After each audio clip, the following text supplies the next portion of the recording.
want to say categorically that William Ruto hired the former Mungiki Maina Jenga to cause disruptions way before these incidents that are being reported now happened. Maina Jenga was reported to have been in close contact with senior members of the Kenya Kwanza regime, and violence began to manifest itself in religious functions in Nyeri and the environs of Mount Kenya. As a senior member of the Mount Kenya community and as a Kenyan, I'd like to appeal to all Kenyans to maintain peace.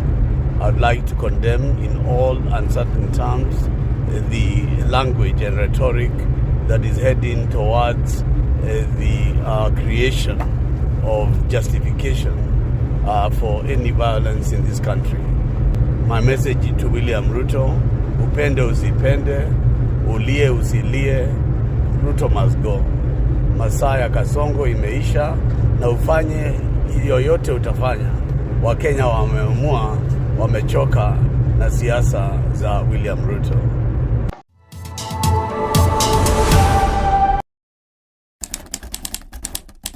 The killing of democracy means there is no opposition to hold the president to account. Why? You buy MPs, you buy political parties, you use money and power and influence. And in fact, Azimio la Umoja had the majority of MPs. But this man bulldozed his way unconstitutionally, bought parliament, and forced a majority government. That is when Ruto became a thug. The moment he took over the National Assembly by force, and then I decided at that point, we are dealing here with a monster. And since that time, he has taken the opposition for a ride, and a ride again. But thank God for these children of this nation of Jay-Z, because of their struggle, because of the deaths of the people we have today honored by remembering their names, is because you are completely right. We are at war for our nation. There is nobody that can tell me that Kenyatta and Odinga were not part of the problem. And I say that because I was present when we were doing an audit of the election laws. And it was agreed that maandamano is being done not for anyone to gain, but for the emancipation of the Kenyan people. But for Baba, all it took for him was to be offered, and he betrayed all the people of Kenya because he never believed anybody else could feel the streets.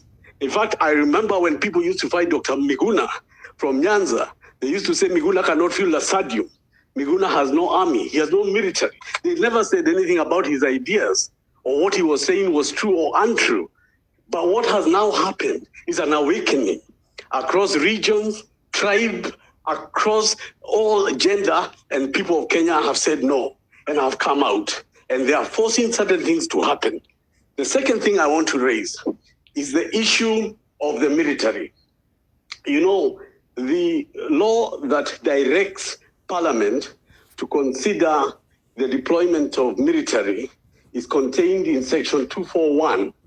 Now, 241 has two sections. Section 3B allows the Minister for Defense, without a motion of Parliament, just notifying to bring out the military in cases of disaster and emergencies. But Section 3C allows Parliament to have a motion to bring the deployment of the military and then specify what they are supposed to do. Now, what happened with the military being brought down on the streets of Nairobi was illegal because they never had a motion tabled in Parliament. Nothing was declared what the military presence and deployment meant. The two elements that are necessary for a legal deployment were not done because no motion was tabled in Parliament that was passed, even as the High Court had described. So today as we speak, in technical legal terms, Kenya is a military state. That this is a student of Yoweri Museveni, who governs through the military. So I cannot put anything past this president because a man who can see 12-year-old children being shot 10 bullets, 70, you are talking about 41 people dead, and not even a government minister attending any funeral. Why do you think this man, if things go south, they cannot bring in the military? The other third and final issue I want to raise is the issue on corruption. I am looking at what happened the other day to the former governor of Migori, who was charged with crimes of up to 1.9 billion. And somewhere, the executive and others are negotiating with him to go scot-free, catch some property of 200 million. Who knows what will happen to the other charges? You remember the MP for Cilicia, John Waluke, was jailed for stealing nearly 1 billion with National Cereal Produce Board. He was jailed and convicted for 67 years. He was serving a jail term, and the alternative was he had to pay back at least 1 billion that was lost by the government, and that is the only way in which he would otherwise be released. Today, as we speak, John Waluke ran for elections, convicted, he ran for elections. Nobody ever talks about him anymore. He's a friend of William Ruto. He's a central part of what's going on in Western Kenya and Western Kenyan politics. How can there be any nation on earth where a convicted and jailed member of parliament stealing from the public has been let loose to live and let live? We can go back to the Dubai plane hired by William Ruto, to Runturi at the Ministry of Agriculture, to the opulence of Mukomen and Oscar Sudi. And you can look at all these things and ask yourself, all this money is the motivation for which these people are in power. Finally, I want to say this. If we had not defeated the BBI, the only reason the BBI was defeated is because of Chapter 4 on the Bill of Rights. That people have a right to be consulted on how their constitution can be altered and by who. It must be people driven.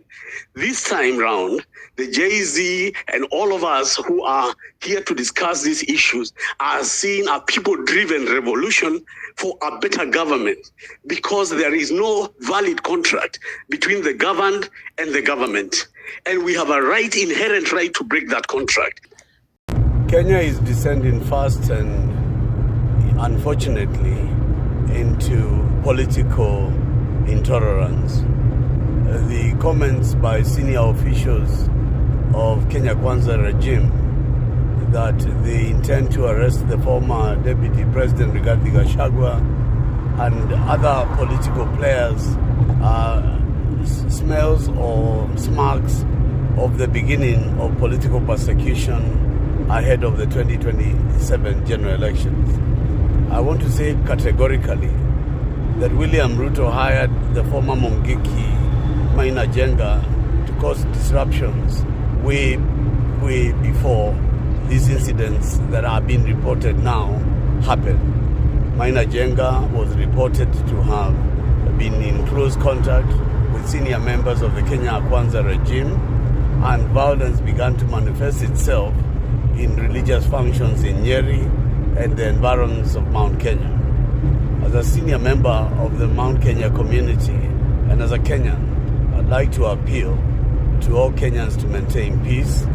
I'd like to condemn in all uncertain terms the language and rhetoric that is heading towards the creation of justification for any violence in this country. Let us understand that the 2010 Constitution is very clear and explicit on how elections are conducted, how votes are counted, and how the victors are brought into office. Let us remain a constitutional democracy, one that is governed by the will of the people, for the people, and by the people.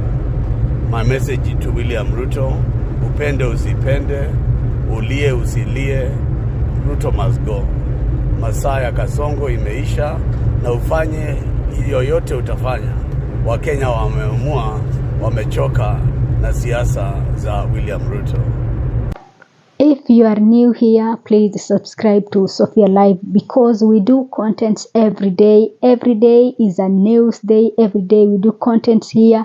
We talk about politics. We talk about the 2027 elections, because this is something that we must discuss. So for more stories, more latest trending topics, politics, and all that, please be a member, be a family in this channel, and every day you'll be getting more content from me. So that is it for me for now. Thanks for watching. This is Sophia Live.